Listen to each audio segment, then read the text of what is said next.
Welcome back. This time we're talking about 7 Days in Entebbe, telling the true story of the 1976 hijacking of an Air France flight from Tel Aviv to Paris by a mixture of Palestinian terrorists and German revolutionaries who divert the flight to Uganda and hold the passengers hostage in an attempt to get a number of Palestinian prisoners held by Israel freed. The film is directed by José Padilha, who gave us the RoboCop remake, and stars Rosamund Pike, Daniel Brühl, and Eddie Marsan. The story is essentially broken into 3 parts told concurrently.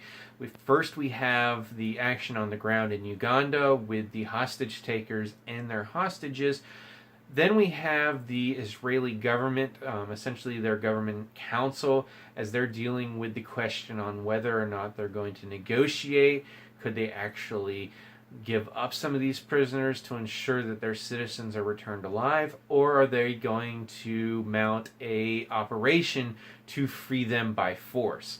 And thirdly, we have the soldiers who will ultimately go on the mission to rescue the hostages. Now, the first 2 of these I found pretty entertaining, has a lot of tension. I really was not familiar at all with the actual events. I did not look them up ahead of time. So there was a lot of tension there.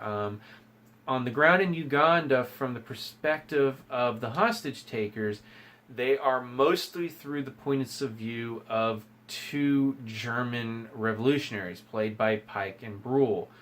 And they're have their own goals. They feel, from a philosophical standpoint, that they stand arm in arm with the Palestinians, but they're also dealing with the fact that they are Germans who have just kidnapped a bunch of Jewish people and may end up having to kill them, and how that's going to look to the greater world. From the political standpoint, it's essentially a battle between those who want to negotiate and those who want to use force to free them. There's a definite attempt by the writers and the director to show that a lack of negotiation or a lack of willingness to negotiate will lead to more and more problems, and trying to expand that idea to the greater Middle Eastern conflict. Now, the third element of this story, the soldier element, really focuses on this one soldier in particular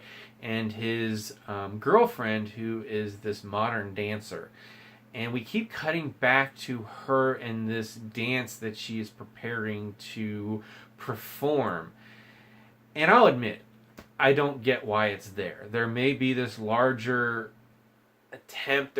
There are some conversations between the soldier and his girlfriend talking about how she is able to dance because he is a soldier and other soldiers like him are protecting their homeland. But I don't get it. I just didn't get it. And like, they cut there when the raid finally happens. Spoiler, it happens. It keeps cutting back to this dance, and there's this greater meaning I'm guessing that the writers and the director wanted to get across, and just ultimately just didn't work for me. They could have cut all of that out, and I would have been perfectly fine with the remaining story, because there's a lot of build up to the eventual raid, and the raid happens very quickly. And honestly, we only find out the results of it, for the most part, the specific results, in the in a series of on-screen narration at the end of right before the credits roll, where we find out how many people died and how. We don't actually see a lot of that on screen. It happens so quickly, which the actual events happen very quickly as well, but there's just so much build up to it, and then there's so much time taken with this dancing thing, and I'm like, just cut that out and let's focus on this. Overall, I thought the film was interesting. The acting is very solid.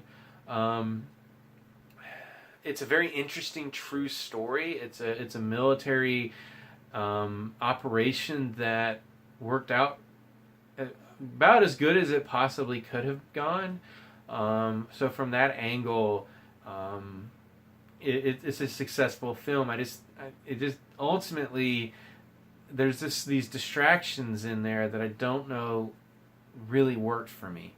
But in the end, I think there's more positives than negatives. If this was a film that you saw the trailer for and thought that it would be interesting, I think you're going to still get enjoyment out of it. If it was not one that you that was high on your list, you might want to just wait and catch it on home video, or on Netflix or something when you don't have to fork over a lot of money for some tickets.